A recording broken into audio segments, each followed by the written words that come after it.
The sun was relentless that afternoon. Sarah wiped the sweat from her forehead, feeling the scorching heat of the midday sun as it beat down on her fragile skin.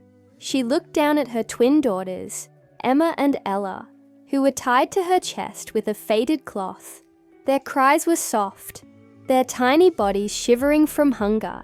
The girls were barely a month old, their cries a constant reminder of Sarah's own exhaustion.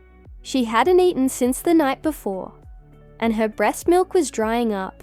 Her husband George had left the house early in the morning without a word. Sarah assumed he had gone out to look for work, though he didn't tell her where he was headed.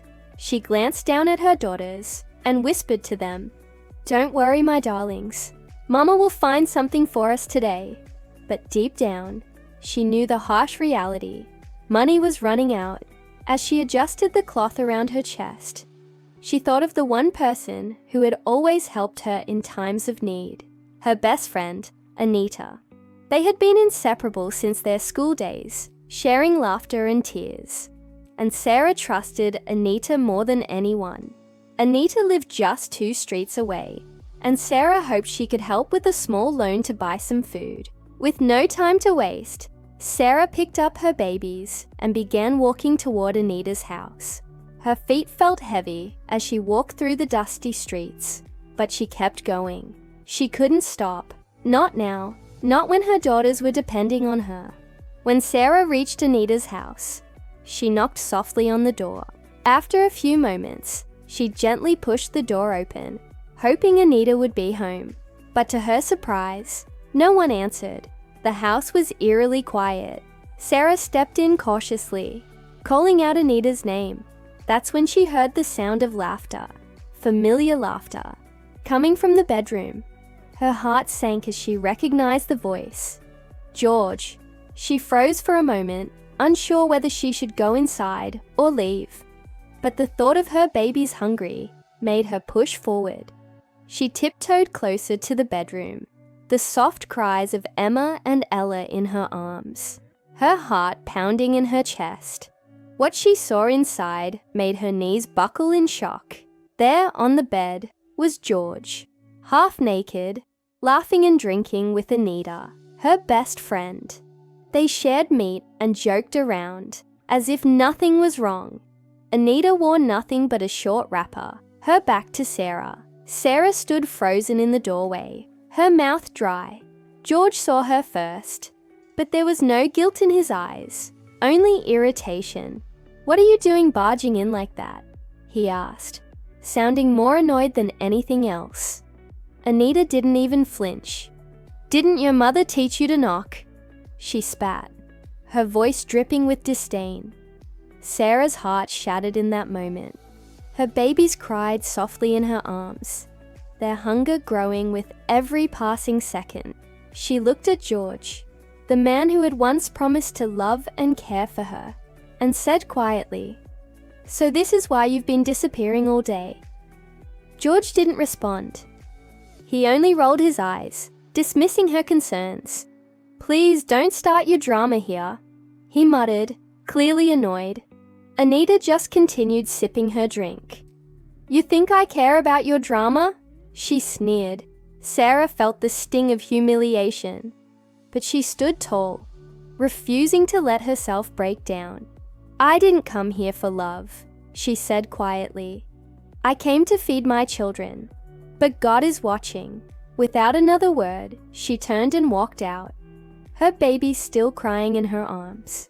The sun was still burning hot, but the fire inside Sarah's chest was far more intense. She didn't even know where her feet were taking her, only that she had to keep moving. When she finally made it home, she sat down on the floor, the room cold and empty. The house was small and falling apart. The roof leaked whenever it rained, and the stove was empty. But Sarah had no time to focus on that. The only thing that mattered was her daughters. She wiped her tears and kissed Emma and Ella's foreheads, her voice full of determination. "Your father may have turned his back on us," she whispered, "but I will never turn mine. I will make sure you both have a good life." even if it means giving up the last thing I have, our home." 5 years later, Sarah sat on a small wooden bench outside her home, watching Emma and Ella chase each other around the yard. Their laughter was bright and innocent, and for a moment, Sarah let herself smile. Her daughters had grown tall and strong, their spirits unbroken by the hardships they had faced. But as Sarah watched them, a heavy feeling settled in her chest. It was time to send them to school. She had worked tirelessly over the years, saving what little money she could from washing clothes. But it wasn't enough to cover their school fees, books, and uniforms. The only person she could turn to now was Mr. Johnson, a wealthy family friend who had known her husband when he was still around.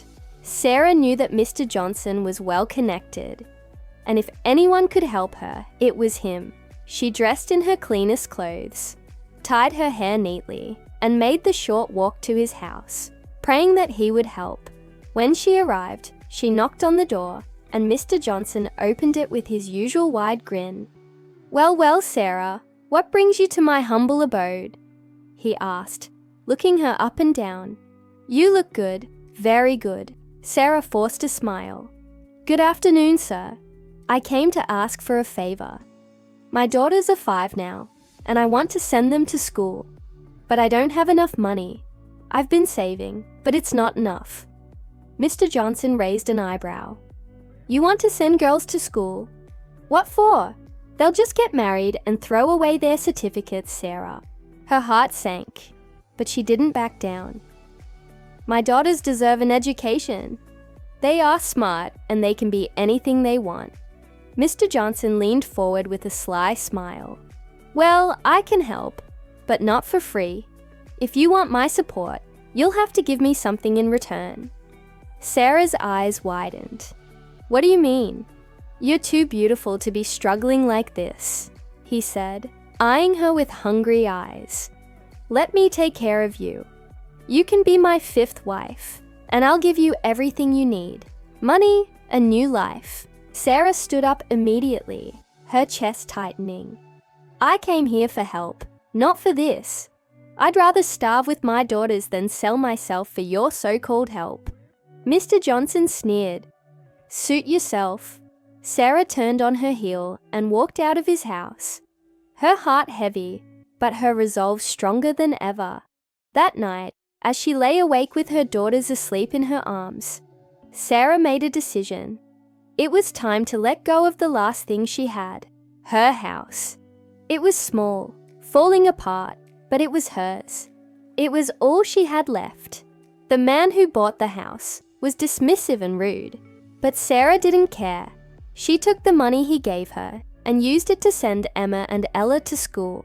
She bought books, uniforms, and paid the fees, everything they needed. She used the rest of the money to survive. They moved into an abandoned building behind the market, a place that had no windows, no doors, and no floors. The walls were cracked, and when it rained, they had to hold bowls to catch the water. But Sarah never complained. She worked long hours, washing clothes, cleaning shops, and doing whatever she could to provide for her daughters. As the years passed, Emma and Ella grew into beautiful, intelligent young women. They excelled in school, dreaming of becoming lawyers. The house, though modest, was full of books, laughter, and love. One day, Sarah received a letter from the school. Emma and Ella had both been accepted into law school. Sarah cried tears of joy, knowing that her sacrifices had paid off. The day of their graduation, Sarah sat in the audience, beaming with pride as her daughters crossed the stage, both graduating at the top of their class. It was a moment Sarah had dreamed of for years, and now it was finally here. But the joy was bittersweet. The woman who had taken them in when they had nothing, who had shown them kindness and hope, had passed away a year ago. "She should have been here," Emma said softly. Sarah nodded. "She gave us more than a house. She gave us hope." Meanwhile, George, sitting alone in his small apartment, overheard a conversation at the barber shop. He learned that his daughters had become lawyers. His heart sank with guilt and shame. He had left them for nothing. As the years went by, George lived in regret, haunted by the choices he made. But it was too late. He couldn't undo the past.